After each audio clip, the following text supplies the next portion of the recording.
My name is JP Wood. Today I will be presenting a presentation to you on how to navigate the PR crisis that has affected our company.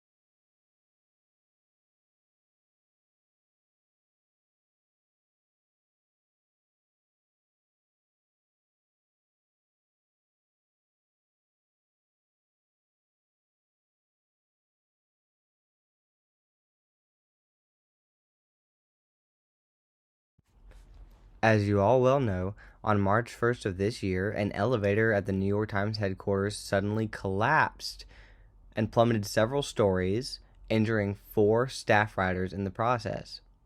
While no one was killed, those injuries sustained by the writers included broken legs, lacerations, concussions, and at least one chipped tooth. A preliminary investigation found that the the company responsible for doing these maintenance checks had lapsed in the fourth quarter of last year when the last scheduled check on that elevator was due. The staff are threatening to strike unless there are a plan in place for tighter safety regulations.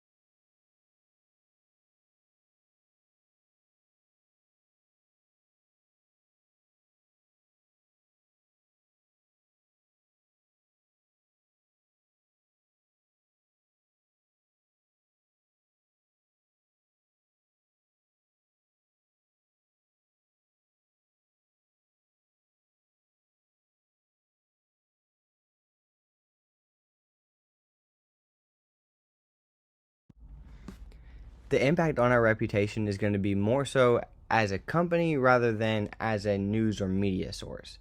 For instance, should a strike ensue, the general public is going to side with the staff rather than the company because the company was clearly negligible.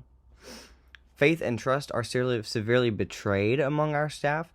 They are going to find it harder to come into work and feel safe, and that's going to create low morale.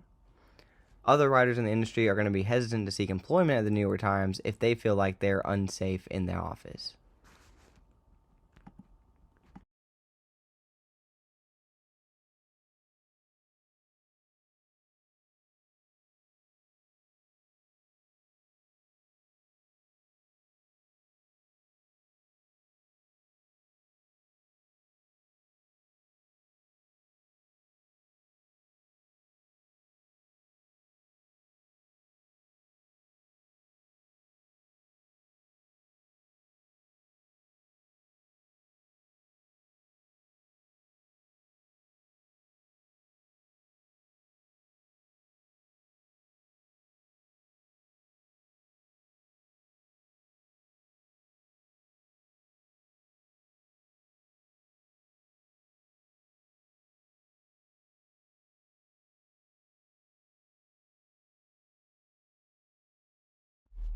Our CEO, Meredith Levine, is going to take point on being the spokesperson to navigate this crisis.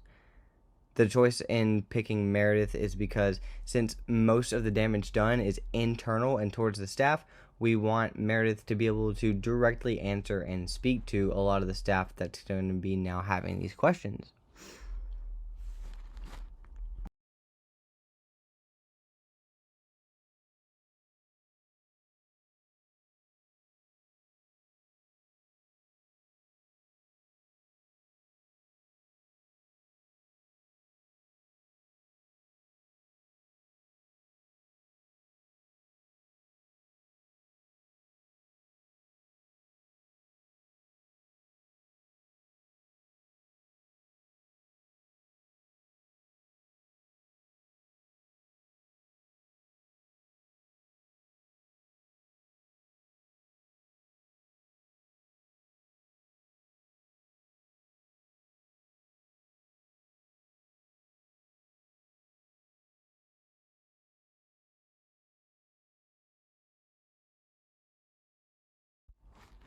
Here is the message to be distributed to the public. At 7:47 a.m. on Friday, March 1st, an elevator at the New York Times headquarters suffered a catastrophic failure. 4 staff writers suffered non-life-threatening injuries as a result of the failure. An investigation into the incident discovered that routine maintenance on some office elevators had not been properly performed in the fourth quarter of 2023. As a result, the New York Times has parted ways with the third-party company responsible for the lapse in maintenance. Moving forward, the New York Times is renewing a focus on the safety of its home offices in conjunction with a new third-party maintenance company. We send our best wishes to those affected in the incident and hope for speedy recoveries.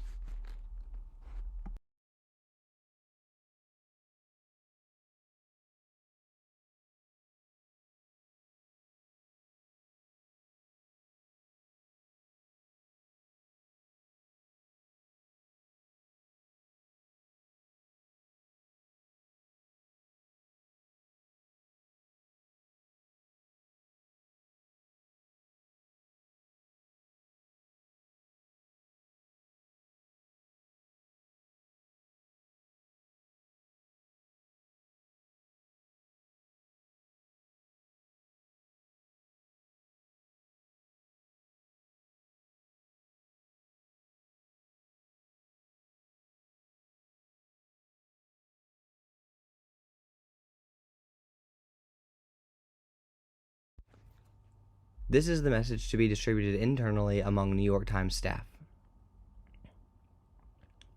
As a result of the incident on March 1st, the New York Times has parted ways with the third-party company responsible for the lapse in maintenance in the fourth quarter of 2023. The New York Times is making a renewed effort to focus on the safety of our workspaces. All elevators have been now properly checked and serviced since the incident. Moving forward, the safety reports and service documents related to anything serviced or maintained in the office will be made available to all staff. Additionally, the 4 affected staff members are currently expected to make full recoveries from the injuries they sustained.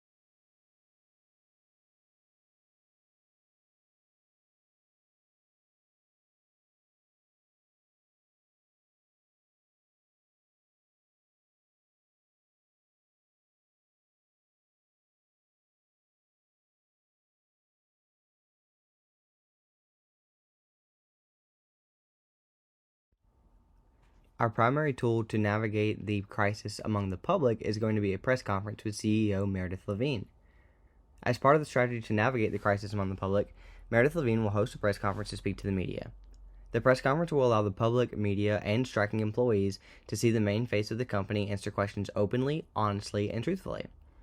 The messaging of the press conference will be to own up to the mistakes as being fully on the company. She will communicate the new dedication to safety moving forward. She will also mention that the New York Times is picking up the medical bills for the affected writers. The renewed dedication to safety includes the new third-party maintenance partner, more open transparency as to the protocols behind the maintenance work, and clear communication as to when those things are supposed to happen and when they're done.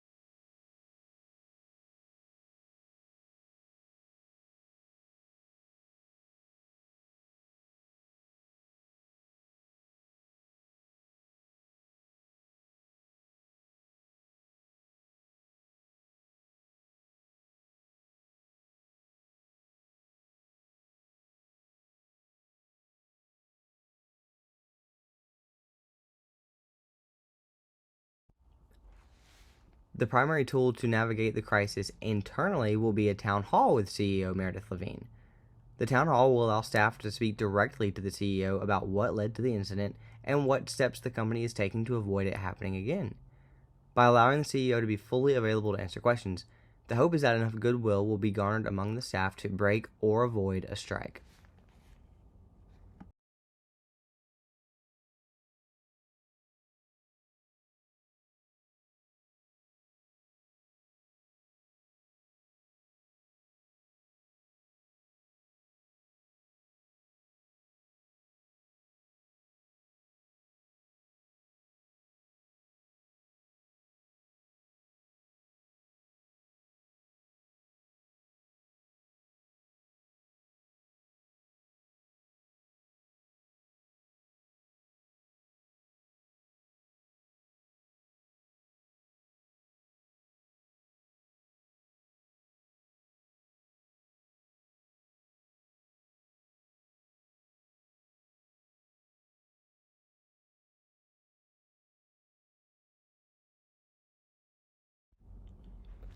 In conclusion, trust among the staff here at the New York Times has been severely shaken. They are going to need to see good faith efforts to own up to and right the wrongs that led to the March 1st incident. By allowing our CEO to act as a spokesperson for the company through the crisis, staff will feel more seen and heard by someone who matters at the highest level. The new third party responsible for doing maintenance checks will now communicate when checks are due to the staff. In addition, documents and reports related to those checks will also be made available as soon as they are completed. If we can earn back the trust of the staff through these measures, we should be able to avoid a strike. Should we avoid a strike, we should mitigate the damage done to the company's reputation in the wider public.